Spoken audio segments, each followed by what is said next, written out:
What is going on YouTube? Welcome back to the channel. If this is your first time watching, I'm Buck and this is Bucktails. If you guys are on Instagram, you can follow me there as well. I'm not as active on Instagram as I should be, but I do post landscape photography from time to time. And so if you're looking to follow me on there, I'd appreciate that. But man, you guys have been killing it sharing the video. It's been shared over 1,000 times.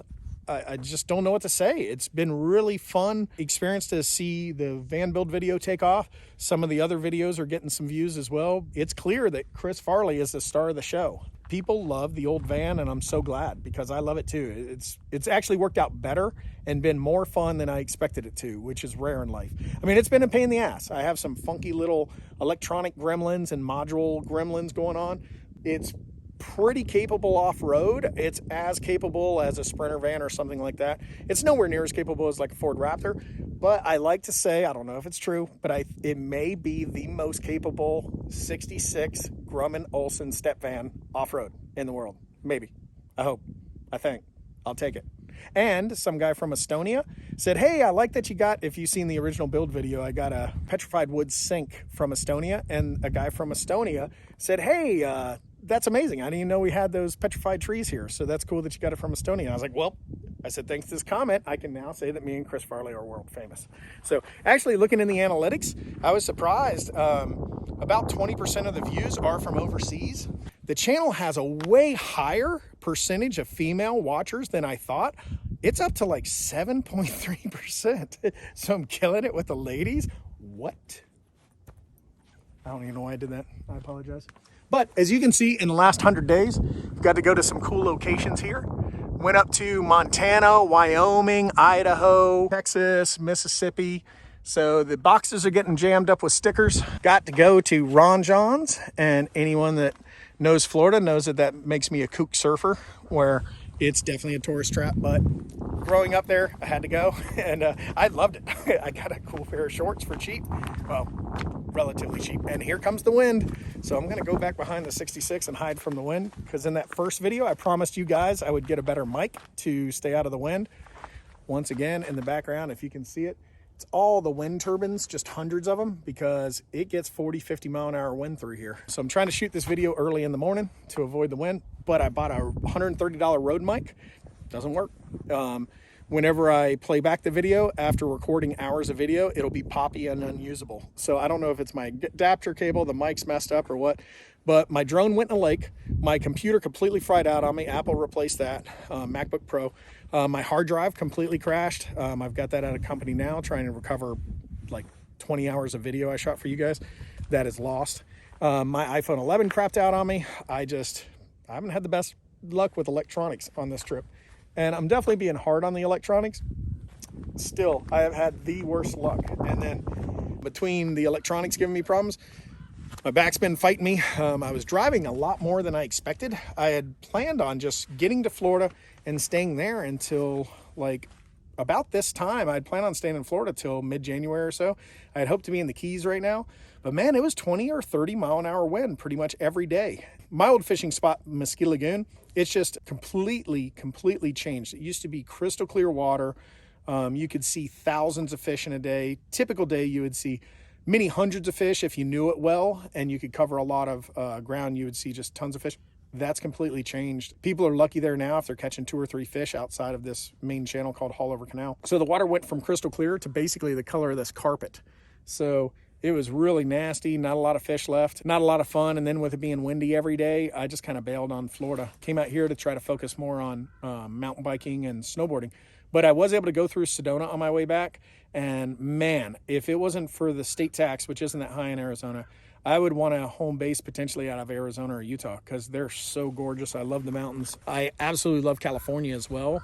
Not a huge fan of, you know, all the silliness out here with the taxes, and the traffic is unbearable. But man, the mountains, I always find myself coming back to them. I absolutely love them. And for a guy who likes the beach and mountains, California is tough to beat, obviously. And love Oregon and Washington too. But So I want to give you guys a rundown of how the 66 did for the last 100 days. It did great. It started up and ran every time I needed to. Four-wheel drive worked incredible. You can see I still got some mud from our little off-road adventure. I got it stuck for the first time in 15,000 miles. I'm sure it won't be the last, but it was more my fault than Chris Farley. I pulled off in an area that looked good, but it ended up being about the consistency of pudding. So I think pretty much any vehicle would have gotten stuck there. But the fact that this thing's 8,000 pounds now, that definitely didn't help, because I went forward once, back once, forward once, and then I was sitting on the frame. Luckily, 5 or 6 people stopped in 4 or 5 minutes of me being on the side of the road. That was awesome. One girl even went all the way home, got a shovel and some gloves. Another guy came. He had a big jacked up GMC, sick diesel, and it had like 30 foot of chain. We just wrapped it around the front bumper winch and snatched me right out. I mean, it still took, like, he had to drag me for about 50 feet with me in four-wheel low, just full on the gas, until we finally grabbed enough traction to get out. And he let me know that 3 other people have been stuck there in the last year. He's pulled them out from that same spot. So it's like, But I've got a little bit of work to do today. Our windshield wipers went out on our last trip up to PCH. 12-volt supply from the factory wiring harness has stopped giving that supply. I checked all the fuses, they're good. So the wiring harness gets so complicated behind the dash, I'm just going to bypass it altogether, and I'm going to put in this little bus bar. Then I'll be able to run in a hot lead to here that's 12 volt. And what I'll do with that is replace a cigarette lighter switch with a more permanent USB-C there that I'll run to the bus bar as well, so that'll stay hot all the time. And then I've got just put on this little mirror right here. So that's how I do this. How to do. It's kind of cool. Yeah, that's kind of a cool thumbnail. This is how YouTube works. Very professional. I might have to get one of these just for shooting video. I like it. Oh, speaking of that, that's a piece of driftwood that I got that I'm going to use on my cabinets. So that was an old tree. COVID. But so many of you guys that watched the original build video, rightfully so, wanted to see the inside. And I am mostly done with the inside.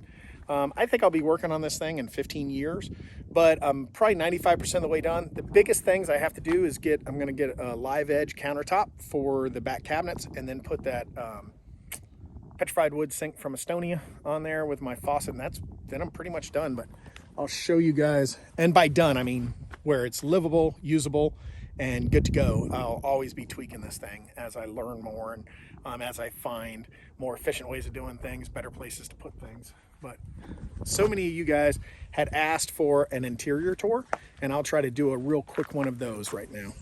This is what it looks like when I'm walking up. So you come up, got the nice steps there, and then come in. And so this is just a mural that I got off of Amazon. It was like 60 bucks. And as you can see in the back too, there is Vincent van Gogh's Starry Night. And I don't want to show too much more of the back of the van because I'm almost done with it. Like I say, those are all my fishing poles back there. That's normally where the kayak goes there on your right-hand side. These are my 2 mountain bikes. One's a fat bike, one's a trail bike. And then these guys, if you're a van life person, these are meant for fishing poles, but they go on the handlebars perfectly. Yeah, so they're called Cushit, and they're really nice. I haven't bumped my head yet, but I put those on there because I'm concussion susceptible. Anyway, those could be a great idea if you do store your bikes vertically like that and want something to cover the handlebars in case you're going to bump your head. But so I got my little shortboard there, which I'm kind of scared to use. I skated my whole life up until I was about 30, but I found out that it's not like riding a bicycle. So I got a longboard, which I absolutely love. That's been great. This is my primary snowboard, a Libtech, and then this is my backup board. It is a Arbor, and that way in case I break a binding or something, I've always got a backup or friends want to go. And then the shelf I put in since that first video, and it's been great. I keep all my camping stuff up there.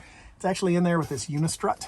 So that goes all the way across and attaches to the metal and gives it a lot of support. And then this is an old sword a lady gave me. She claimed it was a Knights... Oh, hello, handsome. How are you? She claimed it was a Knights Templar sword, which, if that's true, it would mean that the sword's from like the 1200s to the 1600s. So I really dig that. And then one of my dad's old fishing reels, my first fishing reel that my dad gave me, old barrel cactus, a Mojave spearhead that a guy made me, which was freaking awesome. And then A little bit of driftwood. This is from like Santa Barbara, I think, maybe Malibu, but it looks like Captain Caveman club. I absolutely love it. And oh no, if you guys know what this is, let me know in the comments.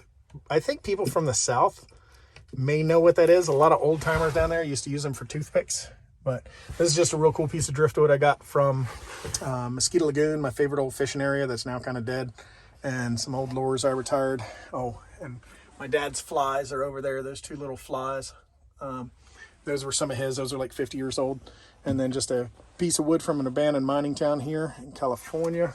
And that's about it for the cab. Or I hope to in the next 10 days or so. Like I say, this has got to go to a mechanic to get that compressor.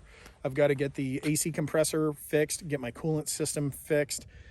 Some of it is stuff I think I may be able to do, but the AC system is going to have to get completely recharged. That isn't something I can do, so I'm just going to take it to a shop, see if they'll do it.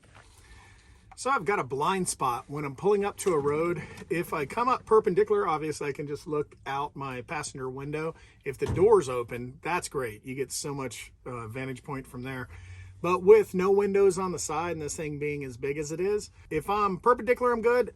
Or if I go perfectly horizontal to the road too, say traffic is flowing this way, then I'm good. But man, when I'm at a little angle, it's all blind spot. So I just got this little cheap $6, convex mirror for like a semi or a RV.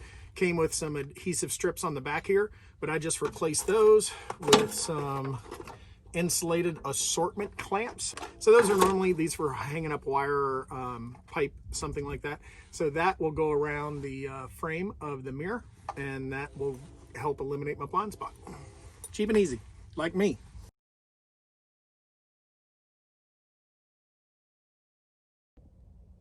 Little mirror mounted. Get it? All right, got my little mirror mounted.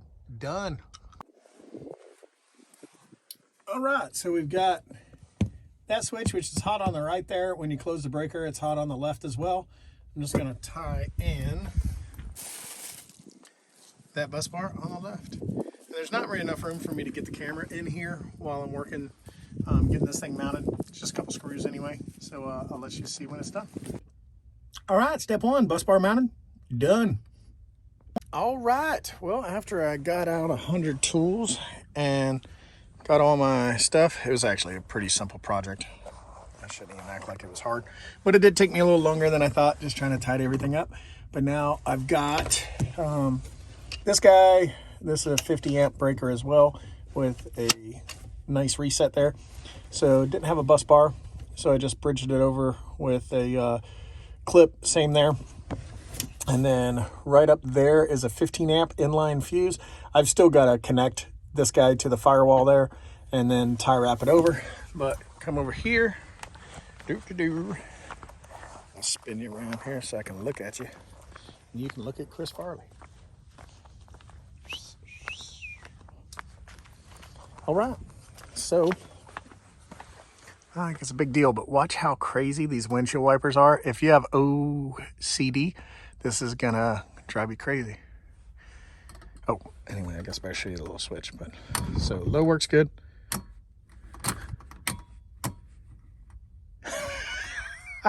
Oh my God, it just stopped working. Oh my God, what did I do? I was so stupid. So here it is the entire next day, and still wearing the same shirt because I'm a van lifer. You don't have to change your shirt on me. I recommend normal people do that have housers and washers and dryers. And I am staying with Christina, but it's been like 50 degrees out, so I've been sweating and getting all nasty. So I figured the shirt was just fine. I don't even have to tell you it's the next day. You'd never know. So I just admitted I'm a dirtbag for no reason.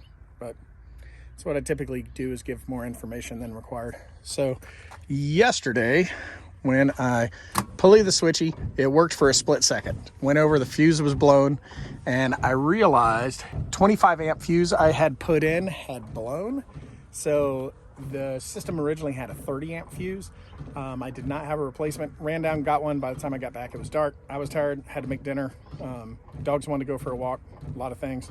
So called it a night. Today I was goofing around with YouTube videos and different stuff. So I got out here. found out I had a short in my passenger side motor. So I was able to disconnect that, and then the amperage going to this guy was just fine without the short on the passenger. So at least I have one windshield wiper. Now I'm going to need to invest in more Rain-X. I already have a bunch. With this flat windshield, I keep it pretty Rain-X'd up, but at least we're working. So look at me, an imposter van lifer. I'm actually at Christina's house. It's kind of nice having a hot shower every night. And I just wanted to thank you guys if you've stuck around this far in the video. And I think for an ending, I've had a lot of good suggestions, and I really like Shawshank Redemption. So until the next video, get busy living. And until then, I can't think of anything clever. All right, there you go. Subscribe, like, share with your grandma.